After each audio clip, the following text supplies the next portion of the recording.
வணக்கம். இந்த நம்ம பார்க்க போகிற கதையோட பேர் வந்து புகைப்படம். ஒரு சாதாரண மிடில் கிளாஸ் லைஃப் பேஸ் பண்ணி தான் இந்த கதை இருக்கும். நார்மலாகவே ஒரு ஃபேமிலியில் 4 பேர் இருப்பாங்க. அதே மாதிரி இங்கே 5 பேர் இருக்காங்க. அப்பா அவங்களோட மனைவி வந்து இறந்துட்டாங்க. அவங்களுக்கு வந்து 3 பசங்க, 2 பிள்ளைங்க. ஒரு முதல் புள்ள பேர் வந்து சரஸ்வதி, நடு பையன் பேர் வந்து கார்த்திக், இளைய மகளாகிய மீனா. அவங்களோட தாயோட ஸ்தானத்தை நிரப்பதற்காக சரஸ்வதி அவங்களோட கல்லூரி வாழ்க்கையை கல்லூரி இதை வந்து முடிச்சிட்டாங்க. அவங்க வீட்டிலே வந்து ஒரு சித்தப்பா இருக்கார். அவர் வந்து ஒரு ஃபிசிக்ஸ் டீச்சர். அவர் பேர் வந்து கணேஷ். நார்மலாகவே எல்லாத்துக்கும் வந்து இருக்கிற அவங்களுக்கு பிடிச்ச பொருள் வந்து சேர்த்து வைக்கிறதும் பாதுகாப்பாக பார்த்துக்கிறதும் பிடிக்கும். அதே போல் இந்த சித்தப்பாவுக்கு வந்து ரெட் ஸ்கார்ஃப் வந்து ரொம்ப பிடிக்கும். அதனால் அவர் வந்து அதை அடிக்கடி சேர்த்து வைப்பார். கார்த்திக் வந்து சிறிய வயசில் இருந்தே ஃபோட்டோகிராஃப்னால் ரொம்ப பிடிக்கும். அதனால் வந்து அவங்களோட ஃபோட்டோகிராஃபோட திறமையை வந்து வளர்த்துட்டே இருந்தாலும் அவருக்கு வந்து படிப்பின் நாட்டம் உயர்ந்து கொண்டே இருந்தது. எப்போவுமே ஃபர்ஸ்ட் ரேங்க், செகண்ட் ரேங்க், அதை தவிர்த்து கார்த்திக் எதுவுமே வாங்க மாட்டான். தன் தந்தையோட நிலைமையை அறிஞ்சு கார்த்திக் வந்து புகைப்படம் எடுக்கும் வேலையை பார்த்து கொண்டு இருந்தால் படிக்கும்போதே. அவனோட தாயோட நினப்பு அவனுக்கு அதிகமாக இருந்துகிட்டே வந்தது. தன் தாயின் அன்பை விட பெரிய போதை எதுவுமில்லை இவ்வுலகில். ஸ்கூலில் படிக்கும்போது அவனோட ஃப்ரெண்ட்ஸ் அவனோட ஹைட்டும் வெயிட்டும் பார்த்து அடிக்கடி கிண்டல் பண்ணுவாங்க. இருந்தாலும் அவன் வந்து ஃப்ரெண்ட்ஸ் தானே சொல்கிறாங்க அப்படின்னு விட்டுட்டு போயிடுவான். இருந்தாலும் நைட்டு அவன் அழுகாத நாட்களே இல்லை. நம்ம ஏன் மற்றவங்களை போன்ற உயரமாகவும் மெல்லிய தோற்றத்து போன்ற இல்லை அப்படின்னு அவன் ஏக்கம் பின்தொடர்ந்து கொண்டே இருந்தது. நடந்த சோகத்தை யாரிடமும் கூற முடியாமல் சோகத்தோடனே இருந்தான்.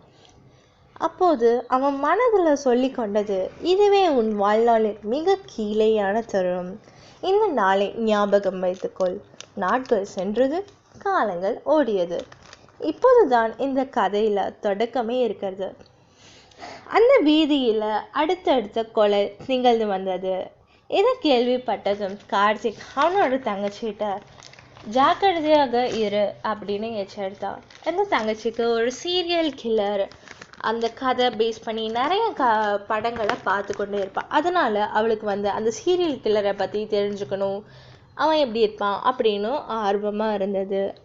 அந்த நாளுக்கு நாள் அவனோட இன்ஃபர்மேஷனை பற்றி மீனா அறிந்து கொண்டே இருந்தாள்.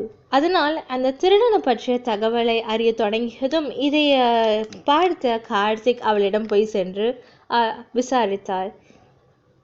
அப்போது சித்தப்பா வந்தார்கள். ஏன் என்ன பேசிக்கொண்டிருக்க அப்படின்னு கேட்டாங்க. எதுவும் இல்லைன்னு சொல்லிட்டு 2 பேரும் அமைதியாக இருந்துட்டாங்க.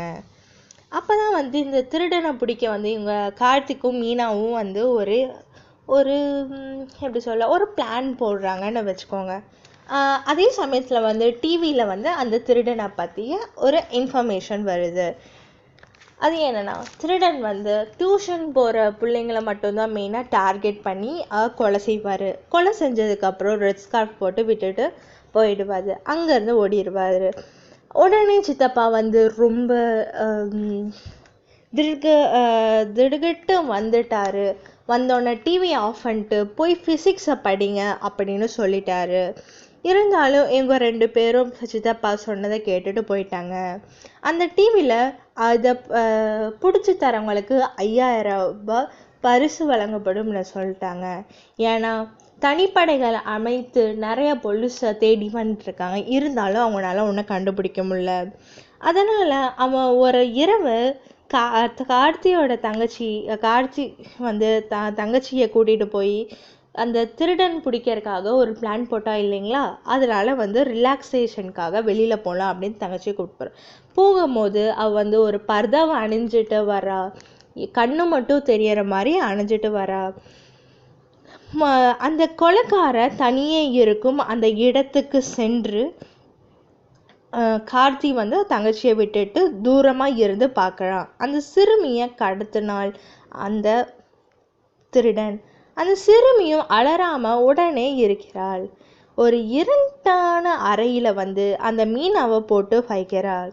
உடனே கார்த்திக்கும் போலீஸ்க்கு தகவல் சொல்லிட்டு உடனே பயந்து ஓடிட்டு வரான். இந்த கதையில இப்போதாங்க ஒரு ட்விஸ்டே இருக்கு. என்னன்னு பார்த்தீங்கன்னா, அந்த திருடன் வந்து அந்த முகத்திரையை அலற்றும் போது யார் இருக்கான்னு தெரியுங்களா? அவனோட புள்ள தான் இருக்கான். என்ன செய்வதென்று திகைத்து போனாள் திருடன். எதிர்பாராத அதிர்ச்சி அவனுக்கு காற்றது. அவனுடைய மகளே அவன் எதிரில் உள்ளான். அப்போ வந்து அந்த மீனா வந்து ஸ்மார்ட் வாட்ச் அணிந்திருந்தாங்க. அப்போ வந்து அதை வந்து ஃபோட்டோ எடுத்துட்டான் அந்த திருடனுக்கு தெரியாமல். அவன் அண்ணாவுக்கு அனுப்பிய உடனே அவன் வந்து கார்த்திக் வந்து சீக்கிரமாக வந்துட்டான் போலீஸ் கூட. ஆனால் என்ன செய்வது, மாட்டிக்கொள்ளக்கூடாதுன்னு கார்த்திக் வந்து சீக்கிரம் தாங்க வர, இருந்தாலும் அந்த திருடன் தப்பித்து விட்டான். நான் மாட்டிக்கொள்வேன் என்ற பதற்றத்தில் தன் சொந்த மகளையே கொன்றான் வெங்கடேஷ்.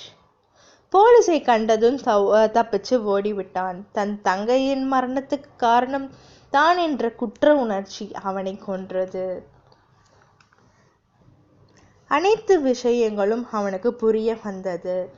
அப்போதான் வந்து கார்த்திகை நினச்சி பார்க்குறான். அவரை உடனே வீட்டுக்கு போய் அவளோட பர்சனல் டைரியை எடுத்து பார்க்குறான். அந்த டைரியில் என்ன இருந்துச்சுன்னா, என் மனைவியை எனக்கு பிடிக்கவே பிடிக்காது.